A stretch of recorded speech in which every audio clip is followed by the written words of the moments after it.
नमस्कार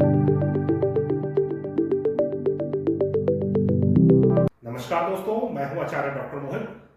आपका हमारे चैनल में स्वागत है। दोस्तों, आज का हमारा विषय बहुत ही गहन है, बहुत ही विशेष है और आप सभी इस विषय में अवश्य में जानना चाहते होंगे। D1 से D9 तक का सफर, किस प्रकार से आपका यह D1 चार्ट मतलब कि आपकी लग्न कुंडली D9 चार्ट में कन्वर्ट हो जाती है। इसी विषय पर आज हम बहुत ही विस्तार से चर्चा करेंगे। यदि आप हमारे चैनल में न्यू हैं तो कृपया हमारे चैनल को सब्सक्राइब जरूर से कर लें। दोस्तों, कई सारे लोग ऐसा कहते हैं कि जल्द से जल्द विवाह कर लो, विवाह के बाद जीवन में कई सारे चेंजेस आते हैं, कई सारे अच्छे बदलाव आते हैं और तुम्हारा भाग्य चमक जाएगा या फिर तुम्हारे भाग्य में बदलाव आएगा। क्या आप जानते हैं कि ऐसा रियल में हो सकता है?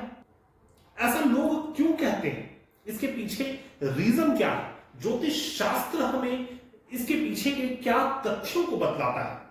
इसी विषय पर आज हम बात करेंगे।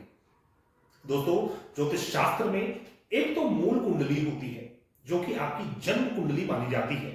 जब आपका जन्म हो रहा है उस अवधि में आकाश मंडल का जो मैप है वह आपकी जन्म कुंडली होती है। लेकिन क्या आपको पता है कि इस कुंडली के अलावा आपके 16 कुंडलियां और होती हैं?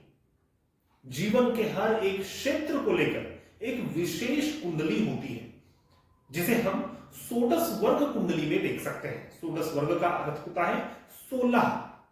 तो यह 16 कुंडलियों में सबसे विशेष कुंडली होता है नवमांश कुंडली, जिसे हम D9 चार्ट कहते हैं।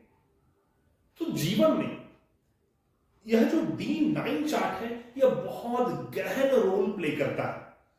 अगर आपकी कुंडली में कोई ग्रह नीच के हैं, लेकिन मान लीजिए आपके D9 चार्ट में वह ग्रह उच्च के हैं, तो वह ग्रह नीच के नहीं माने जाएंगे। अगर आपकी कुंडली में कोई ग्रह उच्च के हैं लेकिन D9 चार्ट में वह नीच के हैं, तो फिर पुनः वह ग्रह उच्च के नहीं माने जाएंगे। अर्थात कि आपके जीवन में यह जो D9 चार्ट है यह सबसे महत्वपूर्ण रोल प्ले करता है। किसी भी ग्रह के डिग्निटी को देखने के लिए, आपके जीवन में किसी प्रकार के इवेंट्स को जज करने के लिए, किस प्रकार के इवेंट होंगे, कब होंगे, इन सभी चीजों का निर्णय के लिए यह D9 चार्ट बहुत ज्यादा इंपॉर्टेंट होता है। कई बार तो ऐसा देखा जाता है कि किसी जातक का जो प्राथमिक जीवन है वो बहुत ही दुख, शोक, पीड़ा के साथ बीता, लेकिन जैसे ही जातक अपने 35 प्लस पार करता है उसके जीवन में बहुत सारे अच्छे अच्छे परिणाम देखने को मिलने लग जाते हैं। इसका रीजन क्या है? इसका रीजन भी आपके D9 चार्ट में छिपा हुआ है। और जो वीडियो स्टार्ट करने से पहले मैंने आपको बतलाया था कि विवाह कर लो, विवाह के बाद भाग्य में बदलाव होता है। इसका रीजन क्या है? इसका रीजन भी D9 चार्ट है, क्योंकि जो आपकी लग्न कुंडली होती है वह मूल कुंडली है और जो विवाह के बाद की कुंडली हो जाती है वह D9 चार्ट कुंडली है। यह षोडश वर्ग कुंडली में D9 चार्ट को कहा गया है दांपत्य जीवन की कुंडली। ज्योतिषीय साइंटिफिक इसके पीछे रीजन यह है कि किसी भी राशि, किसी भी भाव का जब नौ अंश किया जाता है, 9 पार्ट किया जाता है, तो उसका जो 9वां अंश है, 9th जो अंश है वह D9 चार्ट बनता है। इसलिए यह कुंडली मूल रूप से आपके भाग्य की भी कुंडली मानी जाती है, क्योंकि भाग्य का स्थान 9 भाव होता है। और इसके पीछे का रीजन भी यही है, जब हम विवाह करते हैं तो विवाह के बाद जो है हमारा D9 चार्ट एक्टिवेट हो जाता है, चाहे वो हमारे जीवन में हो या फिर हमारे पत्नी के, हमारे पार्टनर के जीवन में हो। दोनों के कुंडली में जो D9 चार्ट है वो एक्टिवेट हो जाएगा और वह अपने जीवन में आपको परिणाम दिखाना प्रारंभ कर देता है। इसीलिए लोग ऐसा अज्ञानतावश ही सही, अपने सबकॉन्शियस माइंड के माध्यम से ही सही, लेकिन यह सही बात कहते हैं कि विवाह कर लो, विवाह के बाद आपके जीवन में बहुत सारे अच्छे अच्छे परिणाम और बहुत सारे बदलाव होने वाले हैं। लेकिन क्या यह बदलाव सदैव अच्छे ही रहते हैं? कई बार तो ऐसा देखा जाता है कि विवाह के बाद जातक के जीवन में कई सारे बुरे परिणाम आना प्रारंभ हो जाते हैं। उसका रीजन भी यही D9 चार्ट होता है।